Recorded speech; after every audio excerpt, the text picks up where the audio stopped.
ठाकरेंच्या शिवसेनेला एका पाठोपाठ एक धक्के बसतायत। या सगळ्या संदर्भात नेमके काय प्रतिक्रिया समोर आलेल्या आहेत जाणून घेऊया ठाकरे विरुद्ध शिंदे या गटात। ठाकरेंची शिवसेना फोडण्यासाठी दबाव तंत्राचा वापर, खासदार संजय देशमुख यांचा आरोप। पैशाचं आमिष दाखवलं जात असल्याचाही देशमुखांचा आरोप। अनेक दबाव तंत्राचा वापर चाललेला, पैशाचे आमिष दाखवून राहिलेले आहे, वेगवेगळ्या प्रकारे युक्त्या लढवल्या जात आहे। शिंदेंची शिवसेना भाजपमध्ये विलीन होणार नाही तर शिंदेंच्या पक्षातला एक मोठा गट भाजपसोबत जाणार, राऊतांचा दावा। कोकणातल्या एका नेत्याचा उल्लेख करत राऊतांचा दावा। काम झालेलं आहे शिंदेंचं, लक्षात घ्या। शिंदेंचं काम झालंय, त्याच्यामुळे त्यांचं काम तमाम होणार आहे। आता सगळ्यांना दिसतंय, हे त्यांनाही माहिती आहे, त्यांचा पक्ष हा भाजपमध्ये विलीन होईल।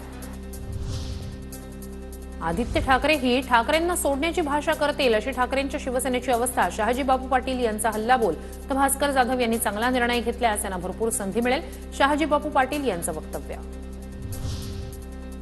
शिवसेनेचं पुण्यातील मिशन टायगर रखडलं, ठोस आश्वासन मिळालं नसल्यानं 3 माजी आमदारांचा अद्याप पक्षप्रवेश नाही। अजून महिन्याभरात पुण्यातील पक्षप्रवेश होणार नाही, सूत्रांची माहिती। यश मिळाल्यावर पाठ थोपटणारी, चुकल्यानंतर कान पकडणारी नाती जपायची, मग आरशासारख्या त्या प्रामाणिक नात्यांना अविश्वासाचा तडा कधीच जात नाही। भास्कर जाधव यांचं नवीन व्हॉट्सअप स्टेटस चर्चेत। भास्कर जाधव भाजपमध्ये येण्याची काही चर्चा नाही, त्यांनी भाजपशी अद्याप संपर्क केलेला नाही। भाजप प्रदेशाध्यक्ष चंद्रशेखर बावनकुळे यांची माहिती, तर आम्ही फोडाफोडीचं राजकारण कधी केलं नाही। बावनकुळेंकडून विरोधकांना पलटवार। भास्कर जाधव साहेबांच्या राजकीय आयुष्याबद्दल कुठलाही प्रश्नचिन्ह लावू नका। त्यांनी आमच्याशी कुठलाही संपर्क केला नाही, ते आमच्याशी कधी बोलले नाही, त्यांनी कधी भाजपाला असं येण्याचा प्रश्न येत नाही, त्यांनी कधी अशी चर्चाच केली नाही। कशाला प्रश्नचिन्ह लावताय भास्कर जाधवच्या आयुष्याबद्दल?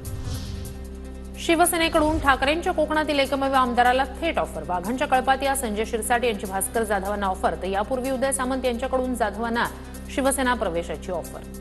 भास्कर जाधव सारखा चांगला आमदार जो अभ्यासू आहे, आक्रमक आहे आणि स्पष्ट बोलणार आहे, म्हणून भास्कर जाधवांना सांगेल, भास्करराव आता या मेंढ्याच्या कळपात राहण्यापेक्षा वाघाच्या कळपात या। भास्कर जाधव नाराज नाहीत, ते ठाकरेंशी बोलतील। नाराजांना थांबवणं ही जाधवांची भूमिका। माजी आमदार वैभव नाईक यांची प्रतिक्रिया।